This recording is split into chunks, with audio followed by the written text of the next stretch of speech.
sommaire de cette édition, après plusieurs mois de campagne d'information menée en mai et en août dernier, la Direction générale des transports terrestres et maritimes est passée à l'action. Depuis ce mardi 4 novembre, elle a lancé une opération de contrôle sur le terrain pour veiller à l'application de la loi de 1992 relative à l'immatriculation provisoire des motos et tricycles. Une opération qui devrait renforcer la traçabilité des engins dans un contexte marqué par l'insécurité. Et puis à Ouagadougou, un forum sur la santé mentale s'est ouvert ce lundi 4 novembre. Une rencontre pour attirer l'attention sur les effets du stress, des tensions émotionnelles et des pressions du quotidien qui fragilisent de plus en plus le bien-être des populations. Ce cadre d'échange vise à donner la parole aux patients et à encourager une meilleure prise en charge de la santé mentale au Burkina Faso, surtout dans ce contexte de crise sécuritaire et humanitaire. Voilà pour l'essentiel de l'actualité de la mi-journée sur BF1. Merci de nous choisir. Fin de la tolérance, place maintenant à l'action. Après une phase de sensibilisation menée en mai et en août 2025, la Direction générale des transports terrestres et maritimes lance une vaste opération de contrôle pour s'assurer que chaque moto ou tricycle vendu au Burkina Faso soit dûment immatriculé. Une mesure qui entend réduire la circulation d'engins non identifiés, souvent utilisés à des fins malveillantes. Sur le terrain, vous allez le voir, si certains concessionnaires et vendeurs sont déjà en règle, d'autres disent ignorer la mesure, mais promettent de se conformer à la réglementation de 1992 sur l'immatriculation provisoire des motos et tricycles au Burkina Faso. Latifa Zabré, Roméo Kuita. L'opération de contrôle débute dans les locaux de CFAO Motors. Des forces de sécurité et une délégation de la Direction générale des transports terrestres et maritimes viennent s'assurer du respect de la réglementation sur l'immatriculation provisoire des motos et tricycles au Burkina Faso. Les agents vérifient la détention de l'agrément pour l'immatriculation provisoire, l'effectivité de l'immatriculation de l'engin en série WW avant sa remise au client et surtout la conformité des documents utilisés pour ces immatriculations. Sur ces aspects, ici on est plutôt bon élève. Mieux, ce concessionnaire dit avoir débuté l'application de la mesure avant même la décision de la DGTTM.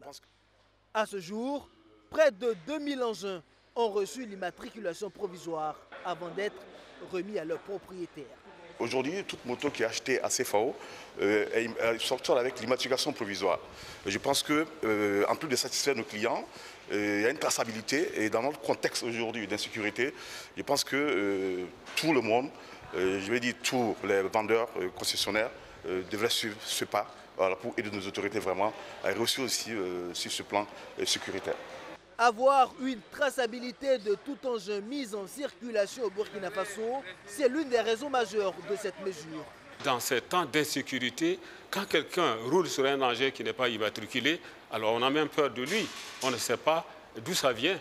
C'est pour ça que nous sommes sortis pour relancer encore ces activités afin de garantir, de rassurer tous les usagers, de rassurer également tous les vendeurs que tout ce que nous sommes en train de faire, c'est pour leur bien-être. Ce type de contrôle, qui constitue aussi un cadre de sensibilisation, va s'intensifier, prévient la DGTTM, car plusieurs commerçants visités ne respectent pas encore la mesure, par laxisme ou par ignorance. Honnêtement, si ce n'est pas aujourd'hui, on ne savait même pas qu'il y avait ce système qui était en place. On ne savait pas. Peut-être que c'est de notre faute parce que je pense qu'on a été conviés peut-être à une ou deux réunions au niveau du ministère des Transports. On n'a pas pu honorer notre présence. Donc c'est peut-être pour ça qu'on n'a pas eu cette information. Donc aujourd'hui qu'on est au courant de cette information, nous allons commencer déjà par avoir l'agrément dès demain matin. On va essayer de se mettre à jour et en place le plus rapidement possible. Pour ce qui est effectivement de la motocyclette, le dispositif est là, mais pour le moment, il n'est pas fonctionnel. Mais bon, ça, ce n'est qu'une question de temps. Tous s'engagent à se mettre en règle dans les plus brefs délais, car il leur a été signifié que la tolérance prendra bientôt fin. Dès début janvier 2026, la Direction générale des transports terrestres et maritimes prévoit d'arrêter tout engin non immatriculé en circulation. Cette sortie a été une sortie vraiment de sensibilisation et en même temps un avertissement parce que les prochains jours, aucun véhicule, en tout cas, ne va circuler sur les voies ouvertes à la circulation routière sans être identifiable, parce qu'on ne va plus accepter des dossiers d'immatriculation sans en tout cas l'immatriculation provisoire. Le système d'immatriculation dans les séries W et WW lancé en octobre 2023 permet de circuler en attendant l'obtention des immatriculations permanentes. C'est une mesure visant entre autres à renforcer la sécurité par l'identification systématique de tous les véhicules en circulation au Burkina Faso. Dans la même matinée de ce 4 novembre à Ouagadougou, la délégation de l'African Diaspora Development Institute a échangé avec les acteurs économiques burkinabés. Objectif, renforcer les liens entre la diaspora africaine et les porteurs de projets locaux. Ainsi, plusieurs entrepreneurs ont présenté leurs initiatives aux afro-descendants qui séjournent depuis quelque temps au Burkina Faso. Une rencontre soutenue par la Chambre de commerce et d'industrie du Burkina Faso et l'Agence burkinabé des investissements Moussa Ouattara, Arsène Konditamdi. Face à une délégation d'afro-descendants venus des États-Unis, des entrepreneurs et porteurs de projets burkinabés viennent les uns après les autres présenter leurs initiatives. L'idée est de construire des ponts économiques entre le Burkina Faso et la diaspora. Ce forum est avant tout un espace de rencontre B2B et B2C. Agriculture, transformation, artisanat, les échanges couvrent plusieurs secteurs d'activité. Nous leur avons présenté en fait tout ce que Yolstouma fait pour l'entrepreneuriat social au Burkina Faso. Et en termes d'entrepreneuriat social, Yolstouma œuvre vraiment à faciliter le travail des entrepreneurs. Nous attendons en fait qu'ils puissent investir pour nos entrepreneurs dans nos différents programmes d'accompagnement. Ils sont vraiment réceptifs parce qu'on a vu d'autres investisseurs qui ont pris des cartes. Donc, et ils ont également dit qu'ils allaient nous contacter par mail. Donc, on pense qu'il y aura de belles synergies. Je suis une fermière. Je suis dans la production, l'élevage, l'agriculture. J'ai présenté nos services, précisément la production que nous faisons, l'agriculture, la production de l'ananas, la marchiculture. Nous recevons des partenaires et une franche collaboration pour pouvoir améliorer nos activités.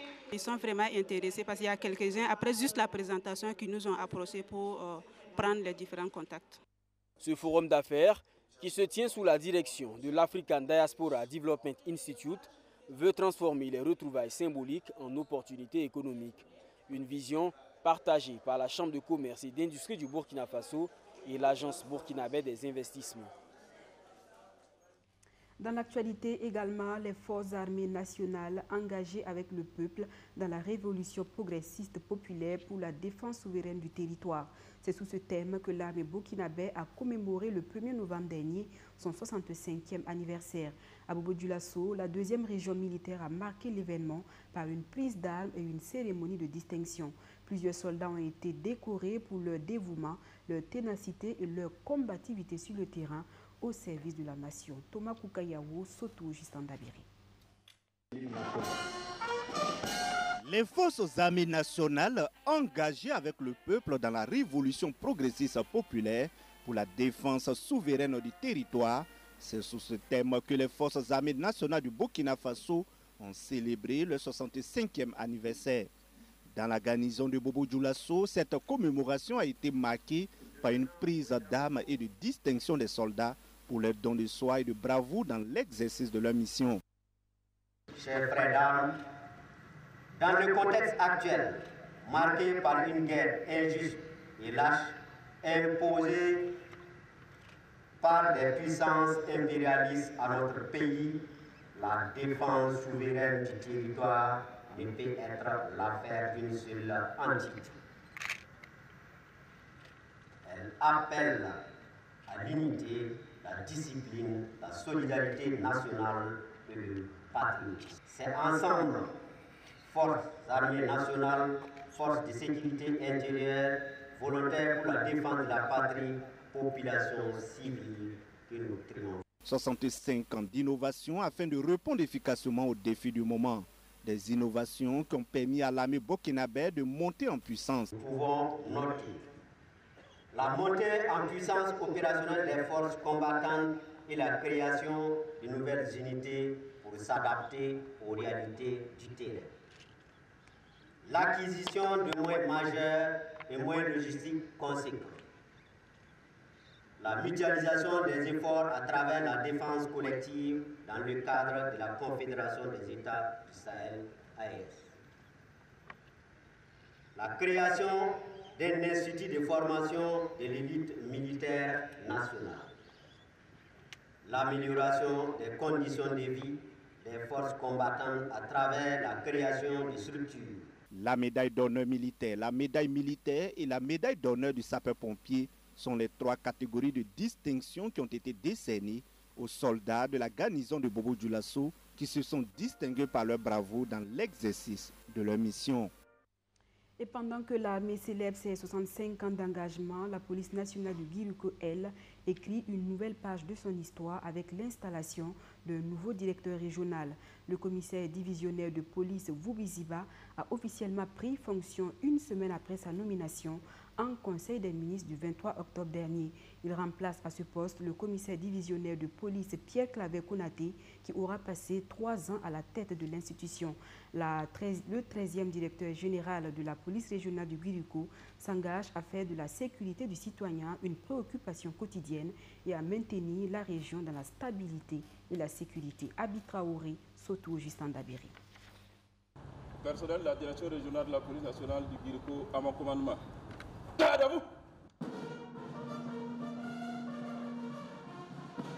Ainsi, le commissaire divisionnaire de police Vubiziba prend désormais les commandes de la police nationale de la région de Guiruko.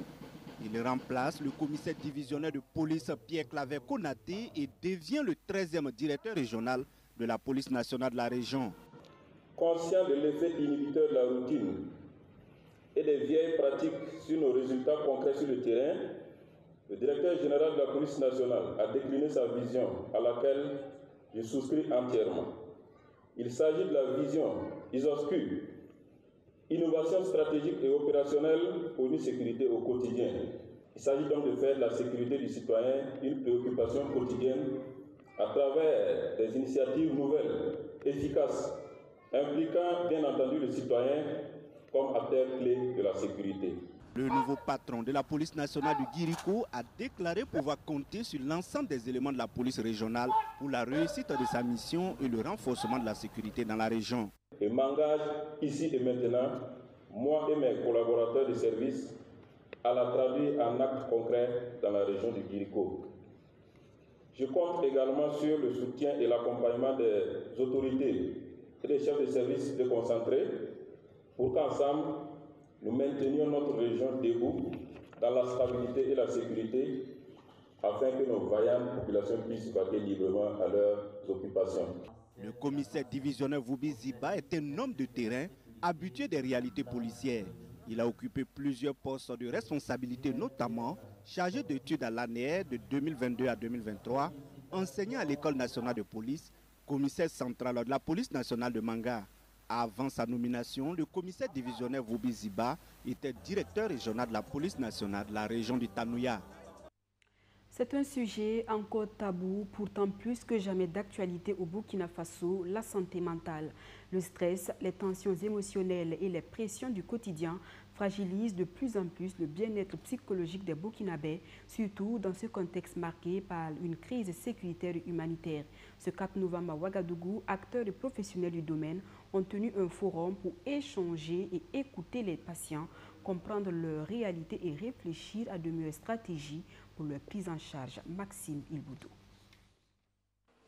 Le stress, les tensions émotionnelles et les pressions vécues au quotidien par les hommes impactent négativement leur santé mentale. Elle s'est accentuée avec les crises sécuritaires et humanitaires que connaît le pays. Souvent victimes de blessures silencieuses, de préjugés et parfois rejetées, les personnes touchées n'ont pas toujours accès à une prise en charge adéquate. Ce 4 novembre, les acteurs engagés pour la santé mentale font une halte pour écouter les patients afin de prendre soin de leur bien-être intérieur. Nous sommes au cœur de l'action et nous vivons effectivement le problème de la santé mentale pour nos hommes. Et le problème, c'est de trouver des solutions maintenant et surtout d'anticiper sur l'avenir, parce que les plus grandes conséquences, c'est peut-être plus tard, 10 ans plus tard, avec des épisodes qui vont se réveiller et des sujets très très difficiles à gérer. C'est pourquoi le ministère en charge de la Défense, en synergie avec celui de la Santé, s'engage à renforcer les dispositifs d'écoute, de prise en charge et d'accompagnement psychologique au profit des FDS, des VDP, de leurs familles, mais aussi des populations affectées par les crises. Tout un forum est consacré au sujet et la santé mentale, désormais au cœur des priorités nationales. Une première avec des réflexions axées autour du thème « Santé mentale et soutien psychosocial dans un contexte de crise sanitaire et sécuritaire, état des lieux et mesures de mitigation pour un système de santé humanisant et résilient ». Les panels, communication et échanges de ce forum nous souffriront des opportunités précieuses pour dégager des pistes concrètes de réforme et de collaboration intersectorielle. Ensemble, faisons en sorte que chaque Burkinabé, quelle que soit sa condition, bénéficie d'une prise en charge digne, respectueuse de ses droits fondamentaux. Car bâtir un système de santé humanisant et résilient, c'est aussi défendre la justice. Investir dans la santé mentale, c'est investir dans le développement, dans la cohésion sociale, dans la paix, ce qu'on veut le ministre de la Santé. Pour le Dr Kargougou, le bien-être émotionnel est aussi important que la santé physique et il est crucial de prendre du temps pour soi. La santé mentale est un droit fondamental. Elle conditionne la cohésion sociale, la productivité économique, la stabilité des familles et la résilience des communautés. C'est pourquoi le gouvernement a décidé de faire de la santé mentale une priorité nationale de santé publique. Cette volonté se traduit par la mise en place d'un service de santé mentale au sein de la direction de la prévention et du contrôle des maladies non transmissibles et la mise en œuvre du plan stratégique santé mentale 2022-2026. Ce forum est aussi une occasion pour reconnaître le mérite des acteurs engagés dans la promotion de la santé mentale. Ces distinctions se veulent un encouragement à poursuivre leur mission. Un mot de littérature à présent, Roar. Entendez par là, rêver, oser, agir, réussir. C'est le tout nouveau livre de l'écrivain burkinabé Ousmane Ouedraogo. Ce manifeste d'une centaine de pages propose une vision audacieuse à la jeunesse, l'invitant à dompter ses peurs, à s'inspirer de modèles et à passer à l'action pour réussir. Un véritable guide pour révéler son potentiel et se montrer au monde sous son meilleur jour, dédicacé ce week-end à Ouagadougou en présence de notre reporter Maxime Ilboudou. Roar, rêver, oser, agir, réussir, c'est le tout nouveau livre de l'écrivain Ousmane Ouedraogo.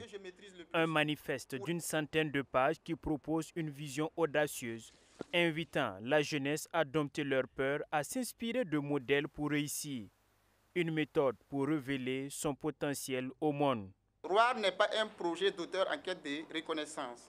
C'est une mission de redonner confiance à une jeunesse qui doute d'elle-même, de raviver la flamme de l'audace et de montrer que la réussite africaine est possible ici. Ce livre est né d'une urgence, celle de dire à nos jeunes qu'ils ont le droit de rêver grand. Rêver grand, de refuser la résignation et d'oser pour construire leur propre chemin. À travers ces lignes, l'auteur revient sur des exemples concrets des méthodes pour transformer le potentiel individuel en impact collectif. L'ouvrage défend aussi une conviction et appelle les jeunes à se réapproprier les valeurs africaines. Je souhaite que Roar entre dans les lycées, les universités, les associations et qu'il serve de point de départ pour des discussions sur le leadership, la résilience et la fierté africaine. Roar n'est donc pas seulement un livre, c'est un manifeste générationnel et panafricain, un cri de cœur adressé à la jeunesse africaine et francophone et un appel à la confiance, à la responsabilité et à l'unité. Avec son premier livre, l'entrepreneur social burkinabé veut redonner confiance à ceux qui ont perdu espoir. Pour lui, la réussite est le couronnement d'une succession d'échecs. On peut échouer 5 fois, on peut échouer 6 fois, mais il faut rebelloter pour pouvoir rebondir. Et à côté de ça, il y a d'autres exemples, plus que ma propre personne, des personnes qui m'ont inspiré. Et aussi, ce qu'il faut souligner dans ce livre, c'est que presque tous les exemples que vous verrez, ce sont des exemples burkinabés ou africains généralement. Parce que ce livre, c'est vraiment une invitation avec des exemples étayés qui viennent de chez nous et qui ont grandi dans les quartiers. C'est un livre qui porte une conviction, une invitation à adopter de nouveaux principes, de nouvelles manières de voir les choses. Disponible dans les rayons des libraires au prix de 10 000 francs CFA, ce livre est publié aux éditions Alizé. Les premiers exemplaires sont dédicacés ce 31 octobre en présence de parents, amis et connaissances. Le cinéma burkinabé et africain se prépare à briller à Bobo-Dioulasso. Le comité d'organisation des rencontres cinématographiques de SIA a annoncé ce vendredi la tenue de la 4e édition des Récits prévue du 25 au 30 novembre prochain. Placée sous le thème « Valeurs des savoirs endogènes dans le cinéma burkinabé africain de la diaspora noire et des afro-descendants », cette rencontre promet de mettre en lumière la richesse culturelle et le talent des réalisateurs et acteurs. Franck Ismaël Koudou nous rapporte les détails de cette conférence de presse dans ce reportage avec la voix de Majid Bakouin. La 4e édition des Récits, les rencontres cinématographiques de SIA, c'est du 25 au 30 novembre 2025. L'information est donnée ici par le comité d'organisation lors de cette conférence de presse. Cette édition est placée sous le signe des savoir-faire endogènes. Cet événement prévu du 25 au 30 novembre 2025 à Bobo-Dioulasso autour du thème « Valeurs et savoirs endogènes dans le cinéma burkinabé africain de la diaspora noire et des afro-descendants » est depuis 2002 un rendez-vous annuel, un festival de cinéma et de l'audiovisuel initié par l'association Récits. Le but de notre festival est de contribuer à promouvoir le cinéma burkinabé africain de la diaspora africaine et des afro-descendants. Il s'inscrit aussi et surtout dans une volonté de faire de Bobo-Dioulasso une autre vitrine du cinéma au Burkina après le Festival panafricain du cinéma et de la télévision de Ouagadougou, une institution qui guide aussi les premiers pas des Récits. Ce festival qui consacre les meilleures productions cinématographiques se veut un carrefour de créativité, de partage et de promotion culturelle. L'édition 2025 des Récits, c'est une soixantaine d'œuvres issues d'une vingtaine de pays qui seront en compétition. Cette compétition est ouverte aux films de fiction, aux documentaires, aux films d'animation et aux clips vidéo dont la présélection a déjà été faite. C'est dire que pour la 4e édition qui sera lancée officiellement ce matin, le comité d'organisation œuvre depuis quelques mois déjà pour assurer à la ville de SIA une belle manifestation culturelle. Un comité de sélection composé de professionnels aguerris a travaillé d'arrache-pied pour sélectionner les films en compétition selon des critères bien précis et conformément à l'appel à projet. À travers cette rencontre dédiée au cinéma, Bobo-Dioulasso confirme sa place de capitale culturelle du Burkina Faso. Ce rendez-vous du 7e art se veut un cadre de cohésion entre les peuples.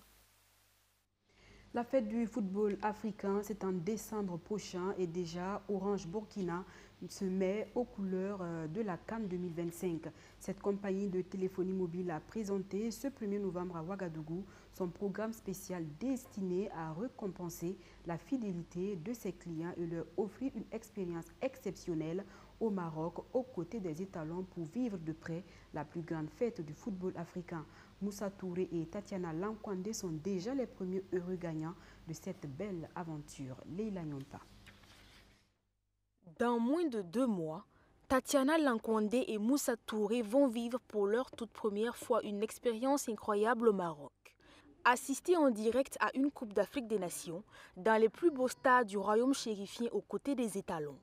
Ce voyage tout frais payé leur est offert par Orange Burkina grâce à son programme spécial CAN 2025 dont ils sont les gagnants. Émus et fiers, Tatiana et Moussa se préparent déjà à brandir le drapeau du Faso sur les terres marocaines. Je suis vraiment émue.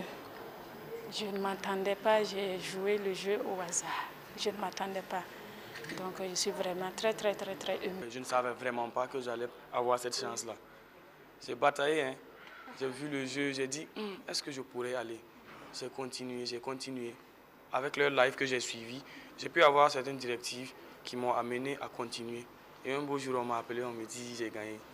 Cette opération vise à récompenser la fidélité de ses clients et leur permettre de partager la ferveur du football africain auprès des étalons. Aujourd'hui, Orange présente son programme Cannes 2025, qui est un programme qui va nous occuper le reste de l'année 2025, avec pour objectif de faire bénéficier à nos clients fidèles, également à nos partenaires, la possibilité de vivre une expérience inouïe au Maroc. Donc, encourager les étalons lors des matchs de la Cannes 2025 au Maroc, également visiter des lieux emblématiques. Le concept est simple selon l'opérateur qui précise que les conditions de participation sont transparentes et accessibles à tous. Tout d'abord, il faut être client Orange Burkina Faso, fidèle utilisateur du profil étalon. Il faut inviter ses proches à découvrir le profil étalon, composer le étoile 105 dièse, sélectionner la rubrique parrainage, suivre les instructions, indiquer le numéro de son filleul et valider sa demande de parrainage. Le filleul en face reçoit par SMS la demande de parrainage à valider avec les instructions à suivre également. Une fois la demande validée, le filleul peut permettre à son parrain de cumuler jusqu'à 40 points par filleul. Avec ce programme Cannes 2025, Orange Burkina ne se contente pas de connecter les Burkinabés. Elle les rapproche de leur passion commune, le football. Au total, 200 clients bénéficieront de cette offre, 100 au Burkina Faso et 100 issus de la diaspora, leur donnant l'opportunité unique de soutenir les étalons depuis le Maroc. Et pour terminer, ce week-end, Bobo Dioulasso a vibré au rythme du Vovinam Viet Vo Dao. Le championnat national junior et senior a réuni des athlètes venus de plusieurs régions du Burkina Faso pour des combats et des démonstrations individuelles et impressionnantes. Soto Justin Dabouré nous plonge au cœur de cette compétition dans ce reportage suivi. Venus de plusieurs régions du Burkina Faso, ces athlètes ont pris part au championnat national junior et senior de Vovinam Viet Vo Dao 2025 qui s'est déroulé cette année dans la région de Guirico. Il était temps pour nous de manifester notre ferme volonté à véritablement accompagner Bobo Dioulasso et toutes les provinces qui sont dans la partie sud et ouest de Burkina Faso. Bobo Dioulasso est également une ville pionnière en matière de pratique de Vovinam Viet Vo Dao. C'est vrai, le maître fondateur n'est plus de ce monde, mais il a légué à cette génération-là une connaissance, un savoir en matière de pratique de Vovinam Viet Vo Dao que les jeunes ont pu sauvegarder et sont en train de rendre pérenne. La région du Kadiogo est le grand vainqueur du championnat national junior et senior de Vovinam Viet Vo Dao 2025. Les athlètes venus de Ouagadougou terminent premier avec un total de 8 médailles d'or, suivi de Guirico avec 7 médailles d'or.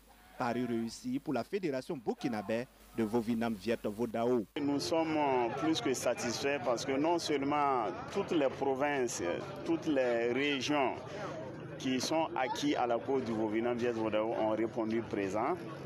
Et ensuite, on a vu un engouement des pratiquants.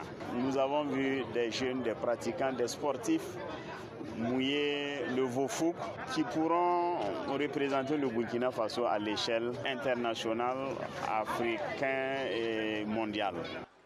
Représentant le gouverneur de la région de Guirico, le conseiller technique Boubié Ido a salué la tenue de ce championnat dans la région, soulignant son importance pour la promotion du sport et la valorisation des talents locaux. Nous retenons à l'issue de cette compétition que la jeunesse burkinabé sait aussi s'initier et se défendre en matière d'arts martiaux. Nous avons vu les talents s'exprimer. C'est véritablement avec un motif de satisfaction que nous marquons la fin de cette compétition. À l'issue des différentes démonstrations et des combats, le trophée du meilleur combattant est revenu à Baro Ben Oudou de la région de Guirico. Tous les athlètes dans les différentes catégories ont été récompensés par des médailles et des enveloppes en guise de reconnaissance pour leurs performances. Voilà, on s'arrête là pour aujourd'hui. Merci de nous avoir suivis et à demain pour un nouveau journal. Excellent après-midi sur BF1, la chaîne au cœur de nos défis.